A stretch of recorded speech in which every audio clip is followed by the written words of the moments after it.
Nazca Plateau, a name that sparks intrigue and mystery. Deep in the sun-scorched desert plains of southern Peru lie massive and enigmatic geoglyphs etched into the earth, some stretching over 12 kilometers in length. The Nazca Lines are a collection of ancient geoglyphs depicting intricate designs of animals, plants, and complex geometric patterns. From above, they form a breathtaking sight, yet one that leaves us with more questions than answers. How and why did the ancient Nazca civilization create these enormous drawings, visible only from the sky? Could these lines hold clues to long-forgotten secrets, or perhaps even otherworldly mysteries? Today we'll explore what makes the Nazca Plateau one of the most captivating archaeological enigmas of our time. Our story begins in the 1920s when Peruvian archaeologist Toribio Mejia Gespe stumbled upon something extraordinary. Climbing a hill in the arid plains, he discovered massive straight grooves stretching across the desert for kilometers. From ground level, they appeared as mere lines etched into the rocky soil, but from the air, these markings came to life as intricate shapes. In 1940, American archaeologist Paul Kosok flew over the Nazca Desert and witnessed firsthand the beauty and grandeur of these lines from the sky. What he saw was nothing short of astonishing. Immense geometric patterns and figures of animals such as hummingbirds, monkeys, and spiders, carved with an astonishing precision that defied explanation.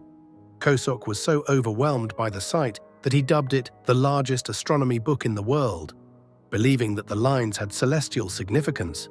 From that moment on, the world became captivated by the Nazca Lines, and theories about their purpose began to proliferate. Some archaeologists argue that these geoglyphs functioned as astronomical calendars, aligning with the solstices and constellations to mark important agricultural seasons. The hummingbird geoglyph, for example, is said to point toward the direction of the summer solstice sunrise. According to this theory, the Nazca civilization, who thrived between 200 BCE and 800 CE, had a sophisticated understanding of astronomy, which they incorporated into their rituals and farming practices. Yet others are skeptical of the astronomical hypothesis. Despite the seemingly intentional alignments, there's no concrete evidence linking all the lines to celestial bodies. This has led some researchers to suggest an alternative purpose. Water. Yes, water, the most precious resource in the unforgiving deserts of southern Peru.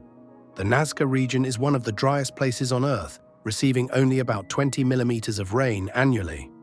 The ancient Nazca people were heavily dependent on intricate irrigation systems, and some experts believe the lines and geometric figures could have been part of elaborate ceremonies to appease deities that controlled water. By creating these monumental drawings, the Nazca might have hoped to invoke rain and ensure the fertility of their crops.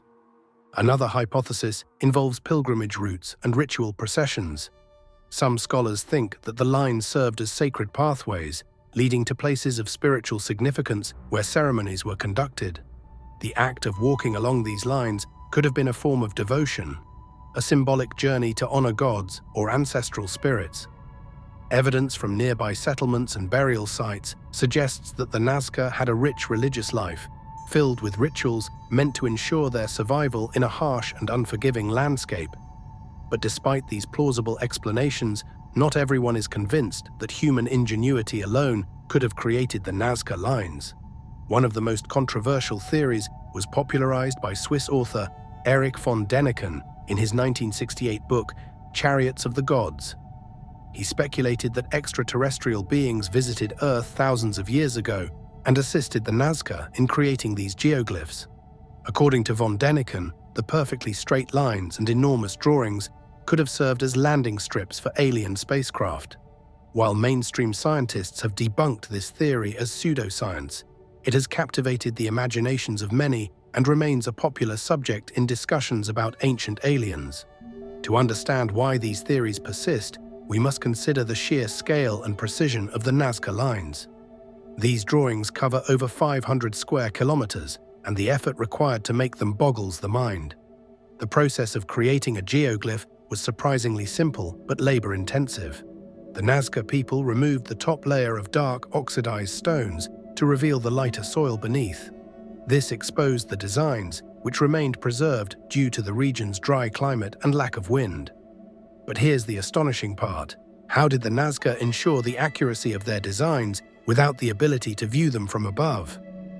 The answer may lie in simple yet ingenious surveying techniques. Archaeologists believe the Nazca used ropes, stakes, and rudimentary grids to plot their drawings. By laying out these grids on the desert floor, they could scale up small designs to monumental proportions. It's a method that has been replicated successfully in modern experiments, proving that the Nazca had the necessary tools to create these marvels of design. Nevertheless, the question remains, why go to such extraordinary lengths? Adding to the enduring allure of the Nazca Plateau is the recent discovery of new geoglyphs, which has further deepened the enigma surrounding this ancient landscape. These findings, made possible by the advent of modern technology, such as drones and satellite imaging, have brought to light previously unknown drawings that were hidden beneath the relentless desert sands for centuries.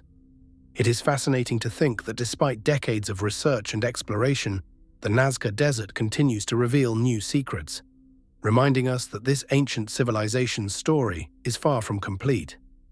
In 2018, a team of Peruvian archaeologists, equipped with cutting-edge high-resolution 3D scanning technology, made a groundbreaking discovery: over 50 new geoglyphs that had never been documented before. These figures, etched into the earth with the same method the ancient Nazca people used, feature a stunning variety of depictions. Among the newfound geoglyphs are images of serpentine snakes winding across the desert, fish that seem to swim through the arid sands, and fierce warriors brandishing weapons, etched with a precision that leaves little room for error. These new geoglyphs have reignited worldwide interest in the Nazca Plateau, drawing both seasoned researchers and curious newcomers into the fold. The use of advanced technology has revolutionized the way we study the Nazca Lines. Traditionally, aerial photography and field surveys were the primary methods of exploration, but they often left much of the region uncharted due to the immense size of the desert. Now, with the aid of drones, archaeologists can cover vast swathes of land in a fraction of the time, capturing detailed images from multiple angles. This technology not only reveals the existence of geoglyphs hidden beneath layers of sand, but also provides a clearer understanding of the surrounding landscape and how these ancient artists may have conceived and executed their massive designs. But what do these newly discovered geoglyphs tell us about the Nazca civilization? One prevailing theory is that these geoglyphs may have had a spiritual or ritualistic significance, perhaps serving as offerings to the gods or as a means of communicating with the divine. The images of snakes, for instance, have often been associated with water and fertility in various ancient cultures, which is a plausible link given the Nazca people's dependence on agricultural success in a harsh desert environment. Fish, too, may symbolize life-giving water, a precious resource that the Nazca revered and sought to control through their sophisticated irrigation systems. Each new discovery not only enriches our understanding of the Nazca Lines, but also complicates it, raising questions that may never be fully answered. Why did the Nazca choose to depict certain animals and symbols over others? Was there a specific religious doctrine or cosmological belief system that guided their artistic choices, or did these figures hold different meanings for different groups within the civilization? And most intriguingly, could there still be more undiscovered geoglyphs waiting beneath the sands, silent witnesses to an ancient world that has long since faded away? The Nazca Lines aren't the only monumental structures in the region. Nearby stands the ancient city of Cahuachi, a sprawling ceremonial complex that was the heart of Nazca culture. Cahuachi was home to towering pyramids made from adobe bricks, and archaeologists have found evidence of religious rituals, including offerings of pottery, textiles, and even human sacrifices. The relationship between Cahuachi and the geoglyphs is still a subject of debate. Did the priests of Cahuachi orchestrate the creation of the Nazca Lines as part of their religious duties?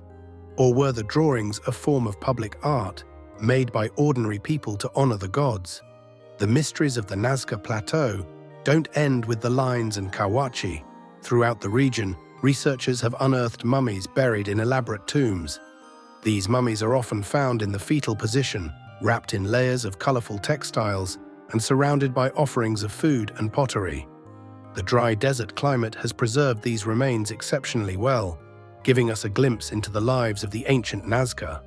Some of these mummies exhibit signs of cranial deformation, a practice in which the skulls of infants were bound to elongate as they grew. This was likely a status symbol reserved for the elite and may have had religious or spiritual significance.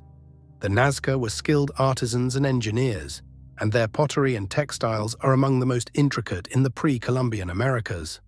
Their ceramics often feature vivid depictions of mythical creatures such as the oculi serpent and the killer whale, which also appear as motifs in the Nazca Lines. These artistic connections suggest a rich and complex cosmology, one that tied the natural and supernatural worlds together. Scholars continue to analyze the symbolism of these designs, hoping to unlock the spiritual beliefs that guided the Nazca in creating their desert masterpieces. Finally, we must address the ongoing challenges in preserving the Nazca Lines. The influx of tourism in the mid-20th century, spurred by the fame of von Däniken's books, posed a significant threat to the geoglyphs. Unregulated visitors and off-road vehicles left lasting damage on the desert floor, leading to efforts by the Peruvian government and passionate conservationists like Maria Reiche. Known as the Lady of the Nazca Lines, Reiche dedicated her life to studying and protecting these ancient drawings. She meticulously mapped the geoglyphs and lobbied for their protection, even sweeping the desert sands by hand to prevent erosion. Thanks to her tireless efforts, the Nazca Lines were declared a UNESCO World Heritage Site in 1994. But threats still loom large. Climate change, urban expansion, and illegal mining pose ongoing risks to this cultural treasure. Rising temperatures and unpredictable weather patterns could alter the desert landscape, erasing the lines that have endured for centuries. Today, scientists and activists continue the work of Maria Reiche, using cutting-edge technology to monitor and preserve the Nazca Plateau for future generations. The Nazca Lines remain one of the world's most enduring mysteries. Are they an ancient calendar, a religious offering, or a message to the gods? Or do they serve an entirely different purpose, one that we have yet to comprehend? As we unravel the enigma of the Nazca Plateau, we are reminded of the boundless ingenuity of ancient peoples and the secrets that still lie buried in the sands of time.